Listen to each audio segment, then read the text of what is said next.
Alright, 74 Chevy 350 motor. It's a numbers matching truck, Virginia truck. I'm going to be doing a few videos on this. And what I was doing to it is changing the intake and carburetor. After I started tearing it apart, the motor holds great oil pressure. We don't believe this motor has a lot of miles on it, but I'm going to go ahead and change the timing chain, and I'm going to show you why. It's just hard to say about these old trucks. I mean, the seat's only got one little tear in it, but you can't never really tell what's what. So being I'm going to be tearing all this off of here anyway, you know, I don't think the cam's got any problems. The motor runs really great. This would be the time to slap a fresh cam in it. I'm not going to go that far. Again, this motor is going to be coming out sooner or later, probably next winter, and it's going to be getting completely gone through, took 30 over, etc., etc. But for the summer, I still want to cruise it, still want it to look halfway decent. So I was just going to do a backyard paint job on it, throw an intake and a 4-barrel on it. This carburetor's messed up, and the reason why, if you rebuild any of these 2-barrels and they don't work right when you're done, no matter what, you know, I had a guy do this that's a pro carburetor guy, and then I was in it twice. What they did on these in 74, that was like the beginning of your EGR, your emissions crap they started putting on there. And you have, from head to head, is your heat crossover. That they all have it if they got the EGR.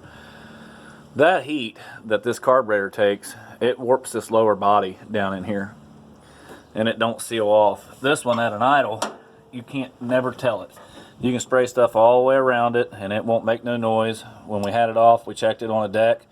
It looked good. I didn't have a problem with it. But if you run it up to about 2,000 RPMs and then spray some, carburetor cleaner around through here, if you do that, be careful. A lot of carburetor cleaners are flammable. You can get some that ain't. There's a propane test you can do for this, for checking for vacuum leaks. But I'm just sick of messing with it. I'm getting rid of this 2-barrel. I'm putting a 4-barrel on it, brand new intake. So I got tearing it down. I didn't figure I have any timing chain issues, so I'm going to show you. If you look at the rotor button back there, I'm going to move on this harmonic balancer.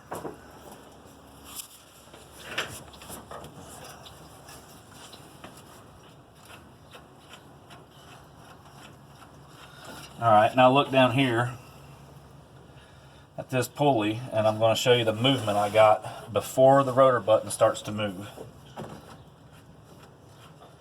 That's a good 3/4 of an inch. If you divided that, you've got to have a little bit of slack on each side of it. So normally it would only move when it's good. I mean, maybe just that much before you've seen that rotor button start to turn. So we'll go back to the rotor button up here, and I'm going to show you. That's about 3/4. To me, to get that rotor button start turning, I've really got to. So I'm going to say 3/4 of an inch. Divide that by each side of the chain if you got it on center, which I'm going to bring this up on number 1. And for shits and giggles, I'm going to check that slack again. Your timing chain is going to have a minimal amount of slack in it, but it shouldn't be much. I don't know what year they started using these plastic timing gears in, but on some Chevrolets, the top gear would be like a fiber. And they were bad about, wearing out prematurely. And this truck's set for a very long time. So on that startup, if it's got that type of gear in it, which I don't think the 74 did, we're going to find out. That could be the problem. I'm not going to risk it. I'm this far into it. It's nothing no more than water pump, power steering pump out of the way, pull the harmonic balancer off, pull the timing cover off, throw set chains in it. So I'm not going to video this whole process. There's already 100 million of them on YouTube, but I'm going to do like a part 1, part 2, part 3, and let you see the progress. So stay tuned. It was only supposed to be an intake and a carburetor job, but why not go ahead and throw, I think, a timing chain kit for a good one with gaskets and everything is a little less than $50. It's kind of pointless not to do it. We'll be back.